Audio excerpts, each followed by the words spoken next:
How does the LA Kings' new top line stack up against the rest of the Pacific Division? We'll answer that and play Name That King on this edition of Locked On LA Kings. You are Locked On Kings, your daily podcast on the Los Angeles Kings, part of the Locked On Podcast Network, your team every day.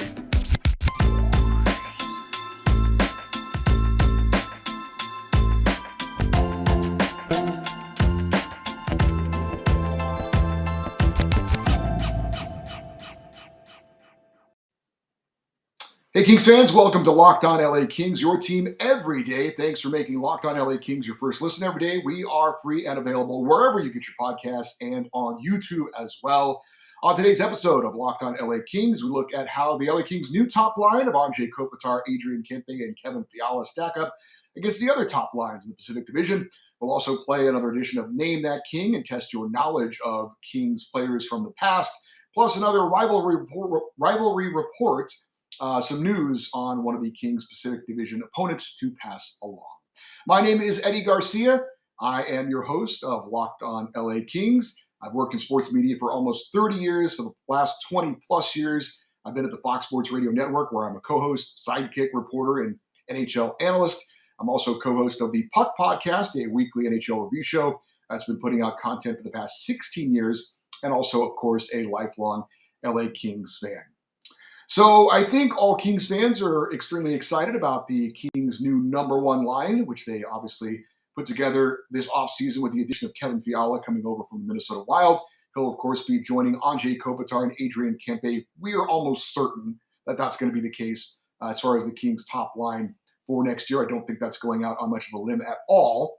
So I was wondering, maybe you have too, how does that Kings' new top line stack up against the rest of the NHL, for example? So I wanted to do more than just kind of give my opinion on it. I wanted to do a little bit of a statistical dive on it. It's not the biggest dive in the world. We're kind of just swimming in maybe the shallow end a little bit. It's not going to be a very analytical, but a very superficial look at the LA Kings' new number one line, as well as the other projected top lines across the Pacific Division. I saw this information on dailyfaceoff.com. They've got all of the teams in the entire NHL and their projected number one lines for the upcoming season. Obviously, like I said, there's some projection that has to go on here as far as maybe players last season that didn't play a full season, or you've got players who are joining their new team for the first time this season. So again, it's not a super scientific dive. It's a very general look at the other number one lines in the Pacific Division.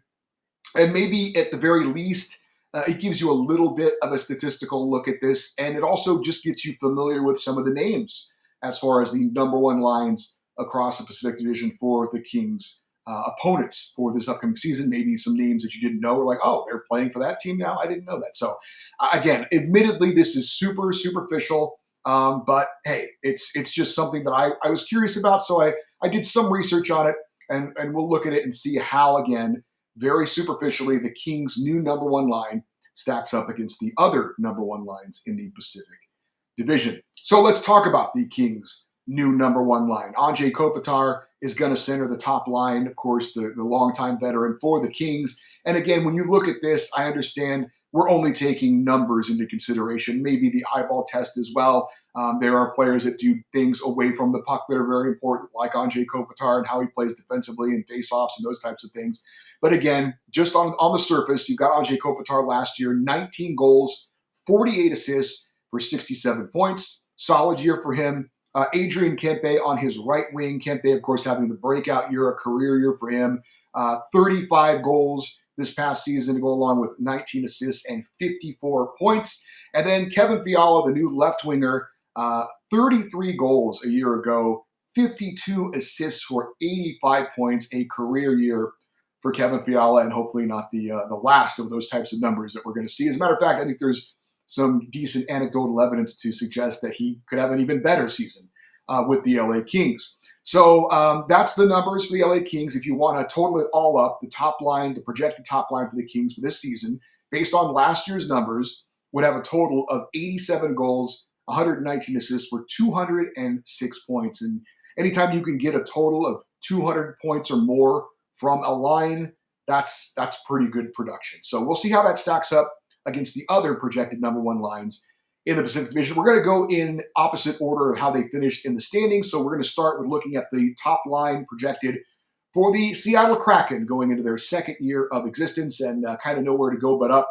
for the Kraken, especially when you look at them offensively.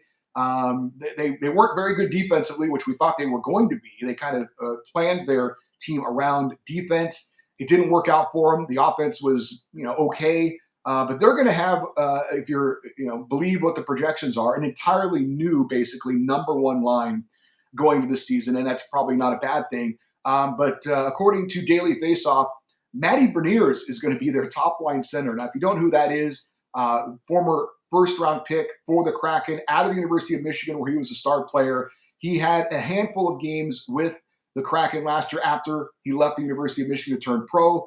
In just 10 games, he did have 6 goals and 3 assists for 9 points, so that was a nice stretch over 10 games. If you project that out over 82 games, that's 24 goals, 49 assists for 73 points. Do I think Matty Beniers will have a 73-point season next season? I don't. I think that's asking a lot. And I'm also not sure if they're going to start a rookie as their number one center on their top line. But again, that's the projection. We'll see if it turns out to be the case or not.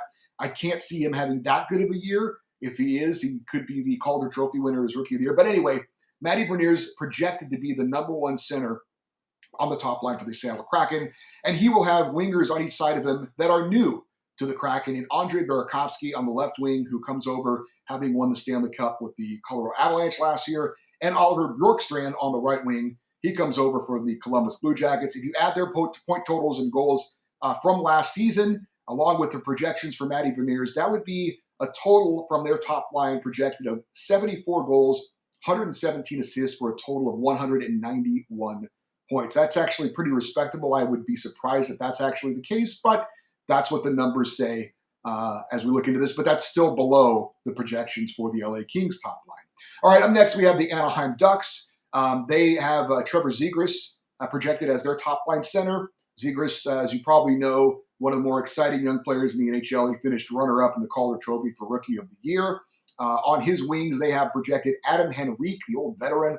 On the left side, he's definitely not a top-line winger in the NHL anymore. But again, the Ducks are retooling, and so maybe they have to have somebody like that playing on their top line. The other winger, though, is Troy Terry, who had a phenomenal year a year ago. If you thought Adrian Kempe had a big step forward, Troy Terry had 2 steps forward from what he had done previously in his very young career.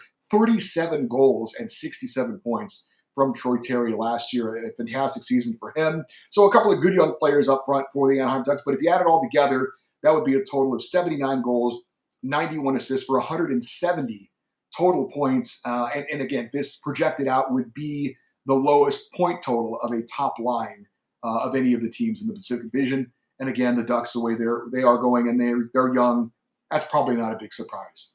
As far as the San Jose Sharks, they have a top line projected of Tomas Hertl at center, with Andrei Barabanov on the left wing, and the very underrated and talented Timo Meier on the right wing. Timo Meier, a 76-point season a year ago, 35 goals, 41 assists. He is a really good player for the San Jose Sharks. So if you total that all up, the top line numbers from a year ago, that would be 75 goals, 104 assists for 179 total points. Again, better than the Ducks, but not as good projected as the Kraken, and not as good for the LA Kings. So we're halfway through, I guess, the Pacific Division. Not quite, but we've looked at 3 teams so far. These 3 teams are all projected to finish below the Kings. And so far, if you look at their number one lines, you would think doesn't stack up to the LA Kings at this point. How about the Vancouver Canucks? Their projected top line, JT Miller at center, who is got a lot of trade wins swirling around him. Had a great year last year. Finished 1 point shy of the century mark, 99 points for him, 32 goals and 67 assists. And apparently the concern is that he's going to command a big price this coming offseason. The Canucks aren't going to be able to afford him, and so they'll be looking to trade him. That's a name to look at as the season goes forward, especially if the Canucks don't have as good a season as they are hoping. But the wingers projected for Vancouver, Elias Pettersson on the left wing, Brock Besser on the right wing. That's a pretty solid top line for the Canucks. Their totals, based on last year's numbers, 87 goals, 126 points for 213 total points.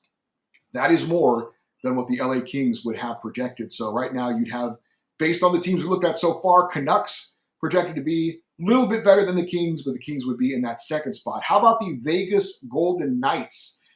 They are projected to have a top line of a couple of players that were injured for most of the year last year, and that would be Jack Eichel playing at center, Mark Stone on the right wing. Both those guys played less than 40 games this past season due to injury issues. Chandler Stevenson projected to be on the left wing for that Vegas Golden Knights top line. If you add their totals for a year ago, and this would be projecting the numbers for Stone and Eichel over an 82-game schedule, that would be 73 goals, 115 points for 73 goals, 115 assists for a total of 188 points. That would be below the Kings as well. How about the Edmonton Oilers? Well, the numbers are going to be good because they've got the greatest player on the planet centering their top line. That, of course, is Connor McDavid.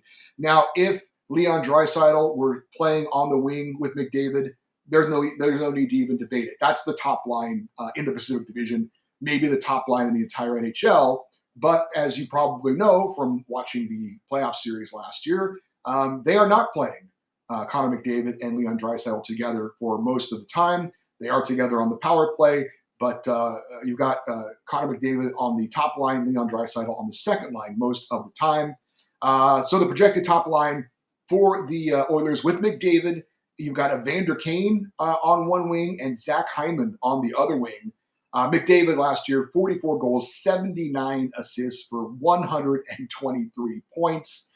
Evander Kane, in 43 games for the Oilers, had some very good numbers, 22 goals, 17 assists for 39 points. You project that over a full 82-game season. That's 41 goals for Evander Kane with 32 assists and 73 points. That's very good, obviously. And Zach Hyman had a really good year in his first year with the Oilers as well. So that even on paper, even at the eyeball test, I think you're like, that's got to be the top line in the Pacific Division. And in fact, the numbers from a year ago and the projected numbers would bear that out.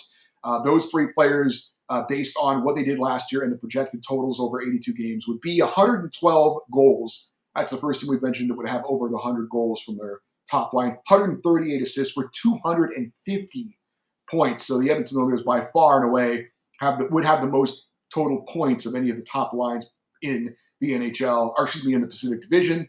And then you've got the Calgary Flames, and yes, they have lost Johnny Gaudreau on their top line as he left for Columbus, a guy who was, an MVP candidate a year ago, but they replaced him with another guy who was an MVP candidate for a year ago, and that's Jonathan Huberdeau from the Florida Panthers, who came over in the Matthew Tkachuk trade.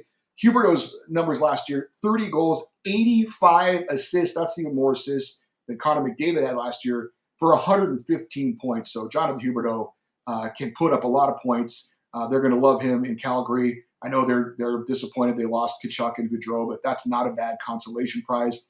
They've got Elias Lindholm centering the top line. He had 82 points last season. And Tyler Toffoli, they've got penciled in on the right wing. Not sure if that's going to happen or not.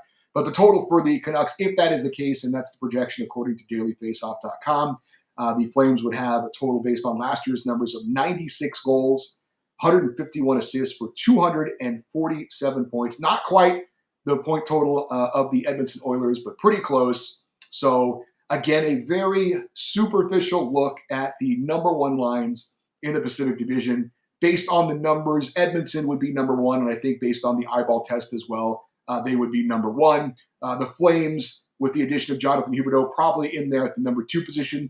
The Canucks checking in at number 3, and then the Kings right behind them at the number 4 spot. So it looks like the Kings, if you want to, again, go by the eyeball test, in the top 4, and there's kind of a pretty good separation between the top 4 and the bottom 4. And there's an argument to be made. Like I said, this is just talking about point totals and projections. This is not taking into account the fact that Anze Kopitar is a Selke trophy caliber center, the defense he plays. This is not taking into account face-offs, things like that. So there are a lot of other things that go into this. Like I said, I thought it would be interesting to do a very superficial look at maybe where the Kings' new number one line kind of stacks up in comparison to the other number one lines in the Pacific Division. I hope, anecdotally at least, that you enjoyed that, got a little information out of it, and can take that into consideration as to where you might think the LA Kings' number one line kind of stacks up as far as the top lines in the Pacific Division.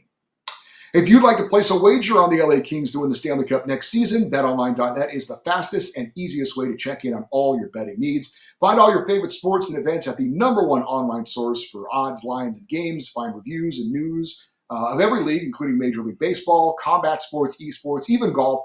Head to BetOnline or use your mobile device to learn more about the action happening today. That is BetOnline, where the game starts.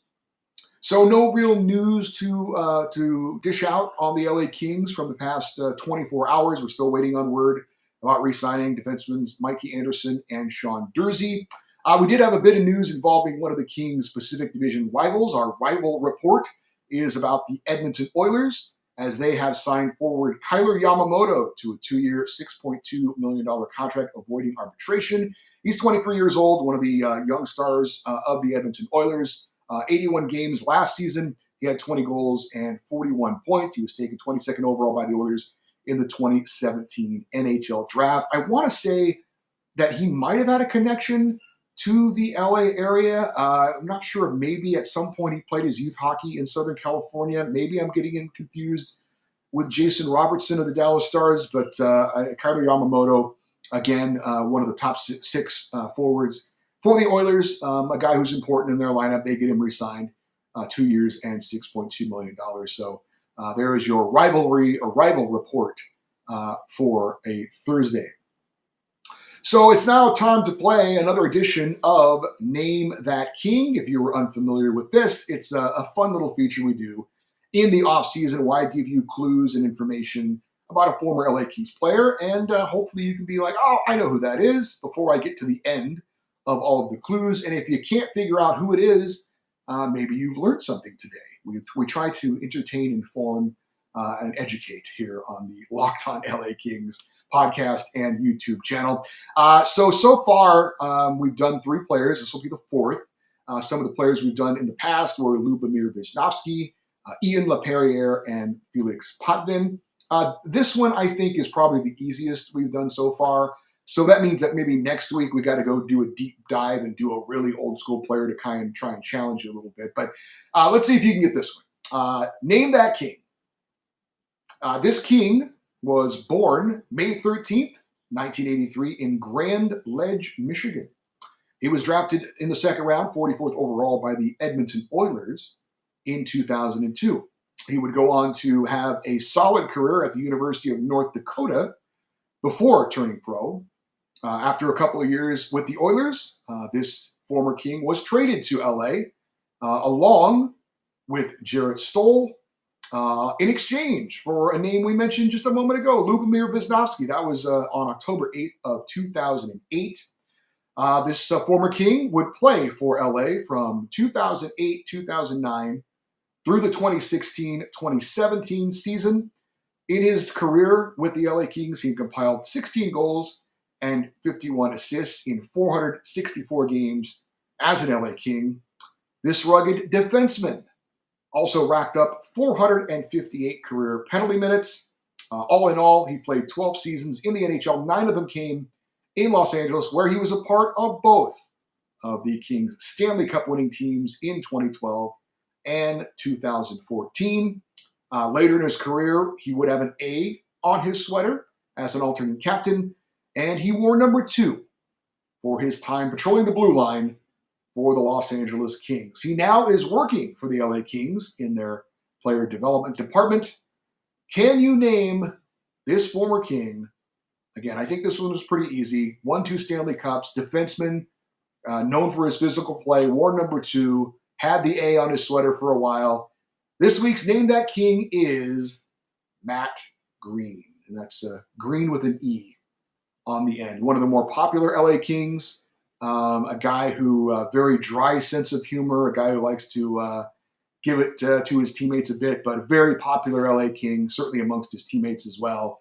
One of those guys who was kind of a throwback, I guess, a little bit. Not a lot of speed, but he did have a lot of physical ability. He obviously had some good size and never afraid to do what it takes to do the dirty work as a defenseman for the LA Kings. And again, always will be fondly remembered as a guy who won 2 Stanley Cups with the Kings. Speaking of names from the past, just something I saw and I thought I'd pass along for anybody who might care. I love hearing names from the past that I haven't heard from in a while.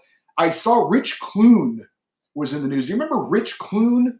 He didn't play much for the LA Kings. He played for many, many seasons for the Kings AHL affiliate, at the time the Manchester Monarchs. But he was another one of those kind of throwback guys, guy who was kind of a tough guy, would do all the dirty work.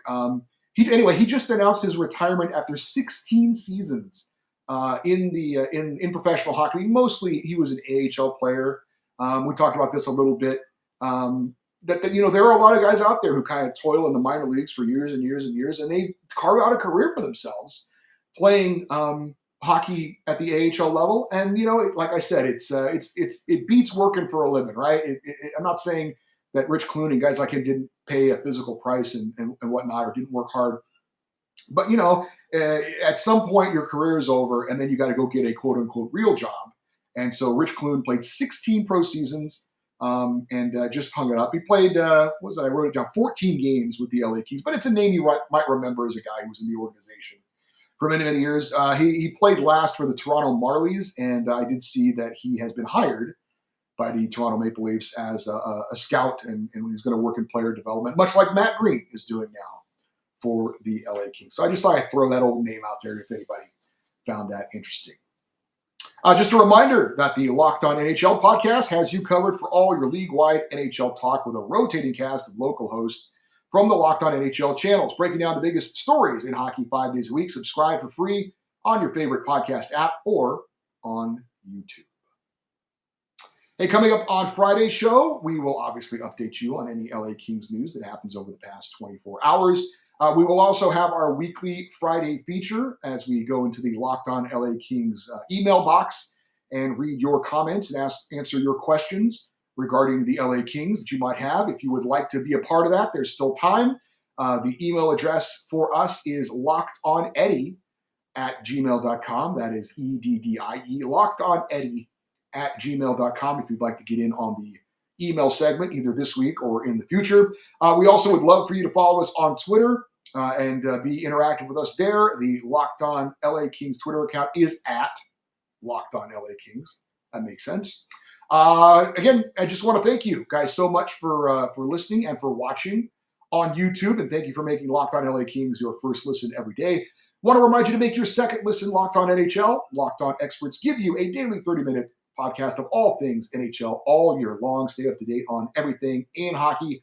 Locked On NHL, your daily 30-minute NHL podcast. Again, thank you so much for listening. Hope you enjoyed this one. Thank you for checking us out. Locked On LA Kings. I'm your host, Eddie Garcia. Always reminding you as we close it out, go Kings, go.